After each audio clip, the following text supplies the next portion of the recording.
Hello, hello mga lodi, mga idol and mga beshi. Meron kasi ditong tugtog sa kapitbahay namin at talaga nakakaindak.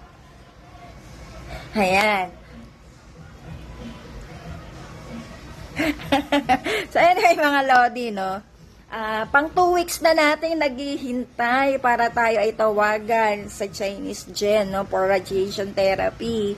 So, hoping this week matuloy na. Talaga naman. Gusto natin ng matuloy na para diretso ang gamutan, walang palya. Pero syempre hindi natin hindi natin hawak o kontrol ang mga bagay-bagay. Maaring maraming pasyente na magpapa-radiation therapy din. So syempre sila ang uunahin. Kapag may available slot na, baka doon tayo mabigyan ng schedule. Kaya habaan ang pasensya, habaan ang paghihintay. No, talagang gano'n, wala tayong magagawa kaysa naman maghintay tayo ng 3 months, 4 months sa public hospital. Mainam na to, at least weeks lang ang paghihintay. May mga bagay kasi na hindi natin kontrolado. Gusto man nating mauna sa gamutan, ha, mga lodi, ha? Hindi mauna sa langit, iba yun.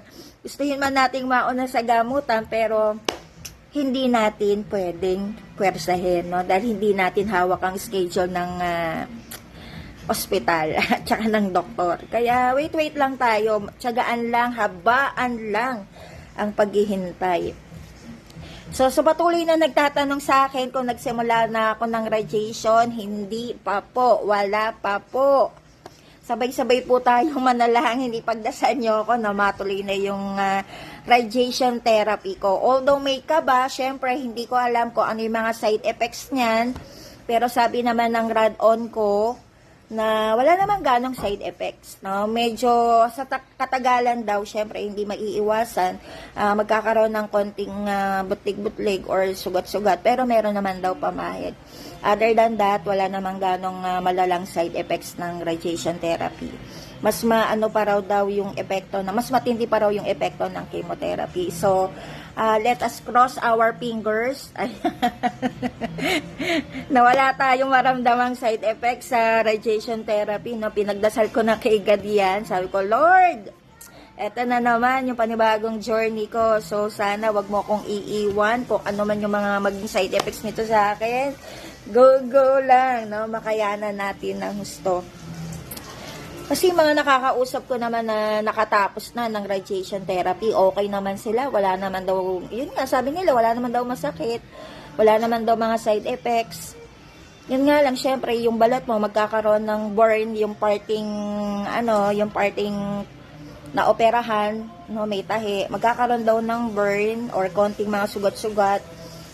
Normal lang naman daw yun kasi nga nagra-radiation therapy ka. So, other than that, wala naman daw akong dapat ikabahala, ika-nervyos, ikatakot. Kaya, na-excite na ako na magpa-radiation therapy. Gusto ko na talaga.